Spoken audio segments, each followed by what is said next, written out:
was a bizarre 48 hours. I was already ready to come back Monday and recap a couple of games that were interesting.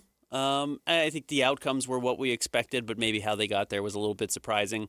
But of course, that was just radically overshadowed by Monday, where it really felt like throughout our show, Kalani Sitake was headed to Penn State, and it felt like he was only gaining momentum. And then he had a bit of a weird press conference, I thought, which is how we wrapped up our show, which he was cryptic about what he was doing. And it seems like the deal was all but done. And then BYU circled the wagons and got it done and paid him and made a huge investment in the football program. And now he's back.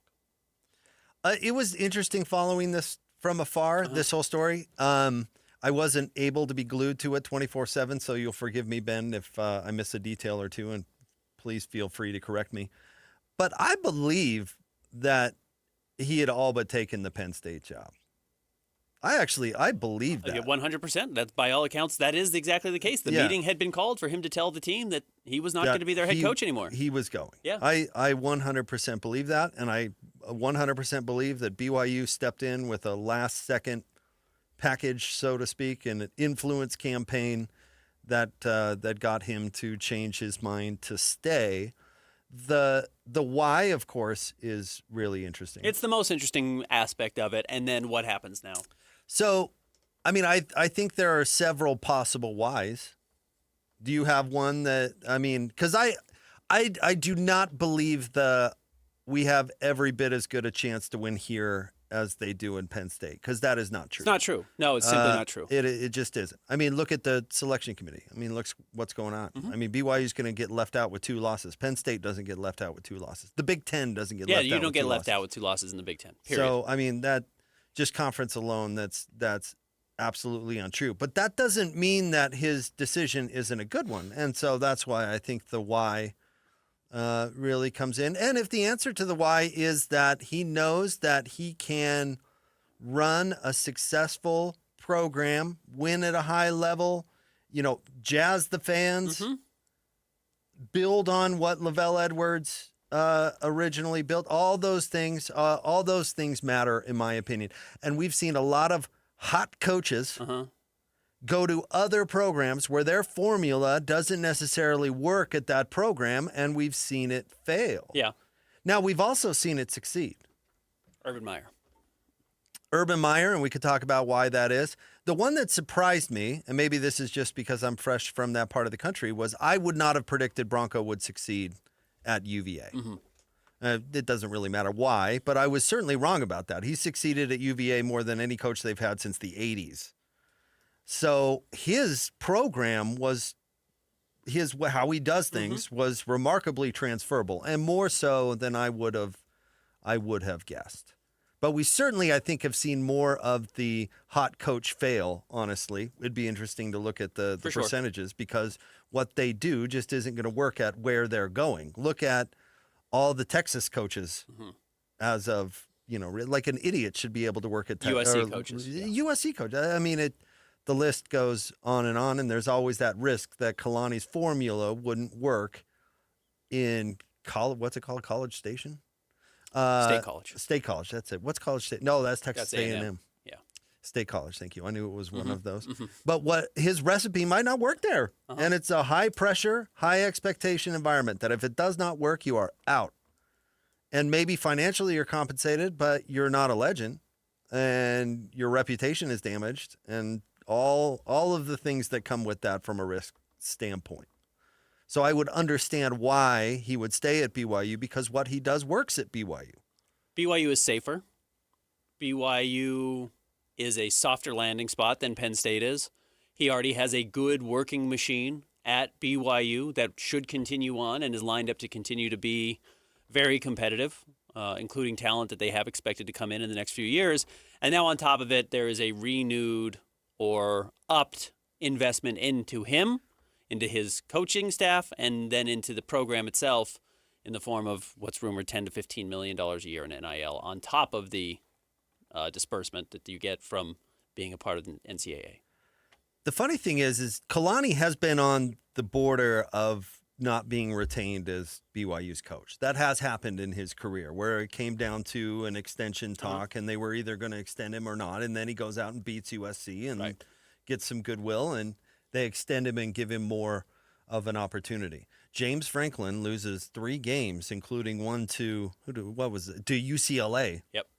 And they boot him. Penn State was in the playoff last year, if I'm not wrong. They opened the season as the number 2 team in the country. Now, that's part of why they fired him, because they lost 3 games in a row, but that is something that you can do at Penn State that I don't think you can do at BYU. But my point is that BYU, Kalani got latitude, and that was really even before he really proved it, right? Mm-hmm. I mean, he got a lot of ability to prove himself at BYU. They gave him a lot of loyalty, way more than other programs give. Obviously, I mean, we'll see what James Franklin does at Virginia Tech, but he did a really good job at Penn State.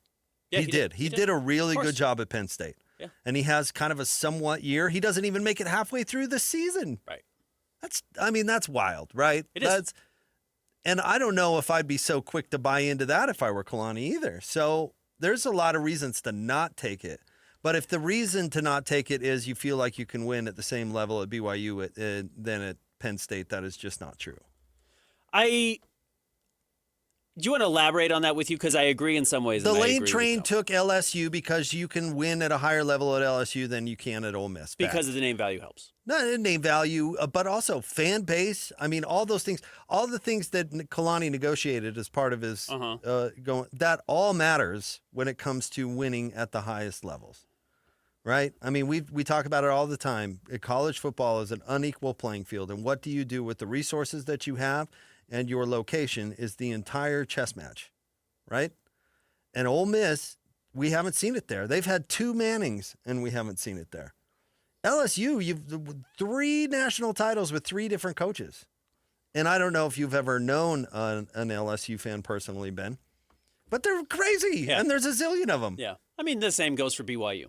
Absolutely. I don't know. It'd be interesting to compare the fan bases. But I get it. What I think is fascinating here, and but the system works against BYU. It's a total different argument. LSU has the system in its favor. Of course. It has the resources in its favor, and it has the location and the fan base and all those things. So you can say BYU has some of those things, but they don't have all of it. The system still hates BYU. Yeah, it does, and we will talk about that when we talk about the college football rankings, I'd assume, at the top 3 stories. But what I am very curious about is BYU is trying to do something unique, which is, can you take the same resources you get at a Big Ten or an SEC school and put them in a Big 12 program and get the same results? You know, that's the experiment. You have changed the location of this experiment from State College, like you're talking about, or Baton Rouge, or all of these areas where you can win at the highest level because you have the name brand, because you have the fan base, because you have the history.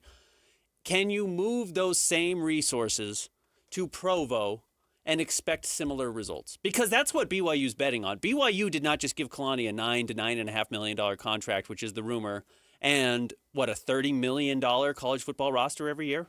That's got to be the expectation. Now, to not win at the highest level, this can't be second place in the Big 12 again. Okay, this can't be the expectation every year if that's the investment you're making, and that's the bet they're making. So I am curious to see what this ends up looking like and what has to be good enough now to justify this cost. Okay, so the answer to your overall premise is no, and I'll tell you why. Because the margin for error is so much slimmer for a Big 12 school than it is for an SEC or a Big 10 school, and it really has been for a long time, but especially now. So is BYU never going to lose a football game again? Of course not. No, they're going to lose games. Yeah. Then next year. The answer is no. They're not going to be allowed to compete at that level. How many undefeated national championships does Urban Meyer have? 1? 0. 0. Yeah, didn't win the championship at Utah, obviously. So, he lost to Virginia Tech when he won it at Ohio State. Yeah.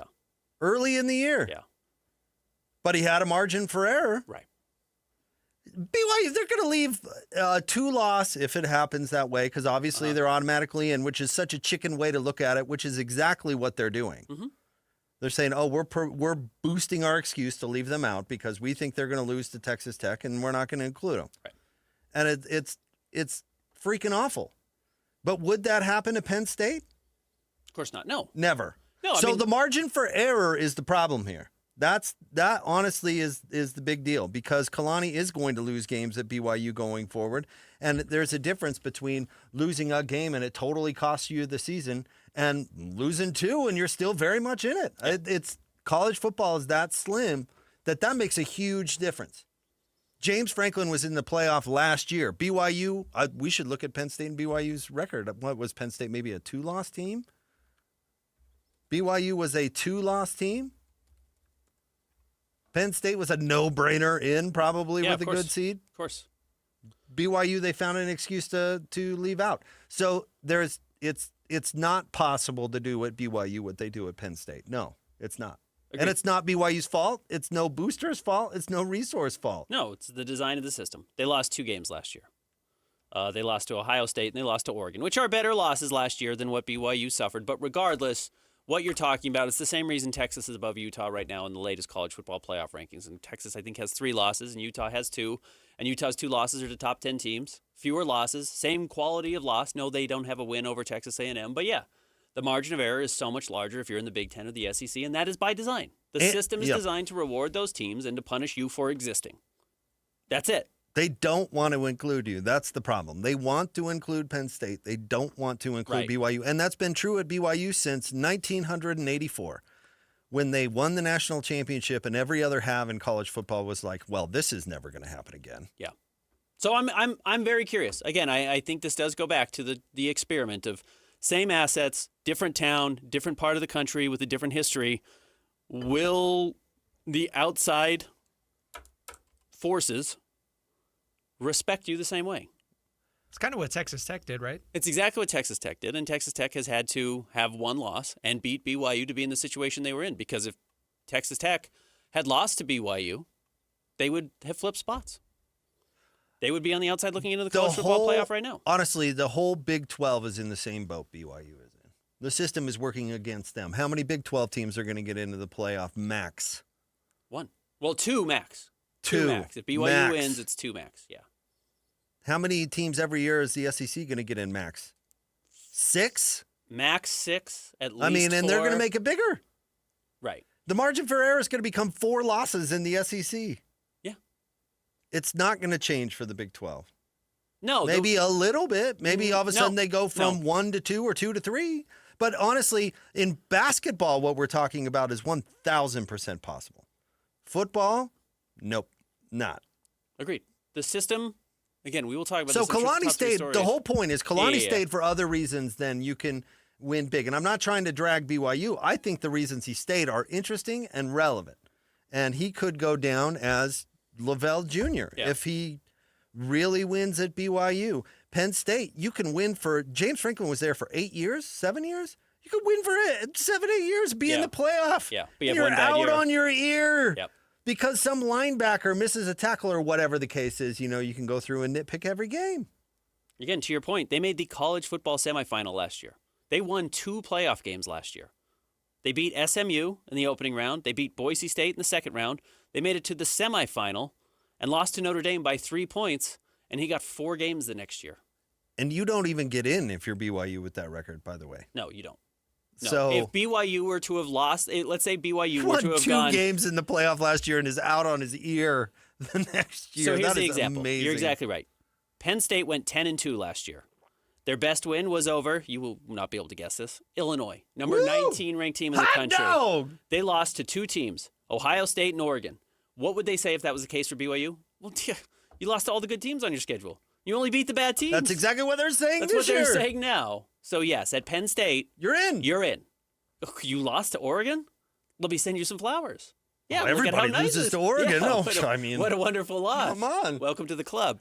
But yes, if you're on the other side of it, if you're Utah, or if you're BYU and you lose to Texas Tech, or you're Utah and you lose to BYU and Texas Tech, they say, you had 2 good teams on your schedule and you lost to them both. Why would we even consider you at all? Yeah, Utah's a 2-loss team. They're never getting in. Yeah, like not a they're chance. so far out. There's not a chance they're going to get in. Yeah, and BYU's going to lose because is not going to get in if they don't win this weekend because they lost to the, quote, only good team on their schedule, is the view of the national voting media that puts them in the spot in the AP poll that the college football playoff tries to say they don't consider, but of course they do, and they bring it into their own rankings, and then by the end of the year they can justify it as well.